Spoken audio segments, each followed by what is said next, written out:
John, thanks. All new at 6, the investigation continues into issues with Lucas County home values. An independent report was just released this morning showing an outside auditor's take on Lucas County's 2024 property value reassessment, which led to skyrocketing home values and questions about the process. Michael Sandlin joins us in studio tonight with more. Michael, what did this report reveal? Kaylee, Dan, this report reveals there were some key mistakes in terms of how the last county auditor administration under Nita Lopez conducted their reassessment. Tonight, we'll hear from current auditor Katie Moline as the county moves forward, and Lopez shares her side of the story. Ever since Katie Moline first came into the office of county auditor back in January of last year, she says she's had questions about the previous office and how they conducted the sexennial reappraisal, the county audit that values the prices of homes in the county. But she wanted an outside opinion to be sure. I wanted to ensure that there was a full look at what had happened in the 2024 revaluation. So our office commissioned John Clemenshaw to do this independent audit. He has years of experience in this realm. He's conducted his own revaluations for other counties, so he has a wealth of expertise in order to be able to perform such an audit.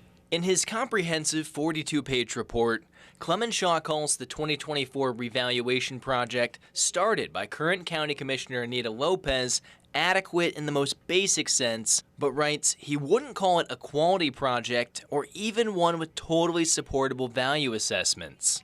In particular, Clemenshaw notes there were several, quote, critical flaws in their process, pointing out the actual reappraisal wasn't even started until 3 to 4 months before it was due.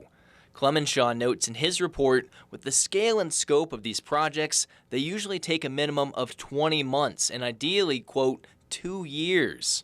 Clemenshaw also notes the contractor hired to do the job did not have a background in mass appraisal on a county scale, writing, quote, you wouldn't contract a plumber to install a new roof on your house.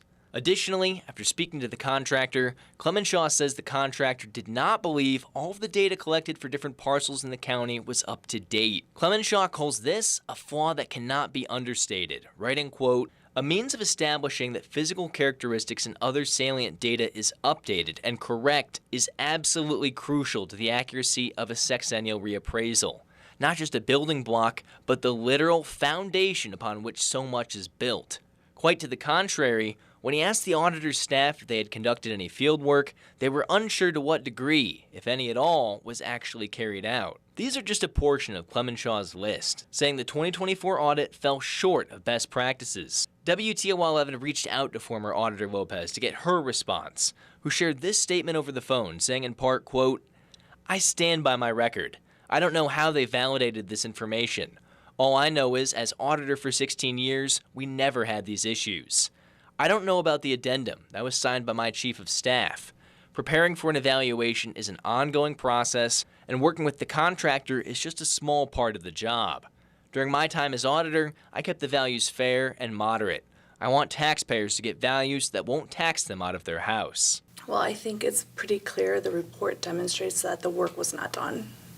It was not done by that administration. The project manager, the contractor, is an important part of the revaluation process. I think a lot of counties, if not all counties, do use a contractor in order to do a full revaluation. And so it makes me question the understanding of the prior administration of what a revaluation really entails.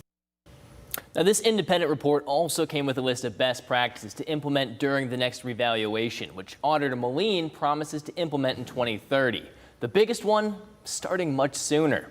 If you want to read all of Clemenshaw's findings in detail, you can find a write-up right now over on our website at WTOL.com. In studio, I'm Michael Sandlin for WTOL 11.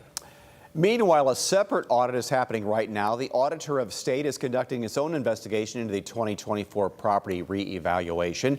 The investigation's ongoing. The state auditor's office telling us today it is unable to comment.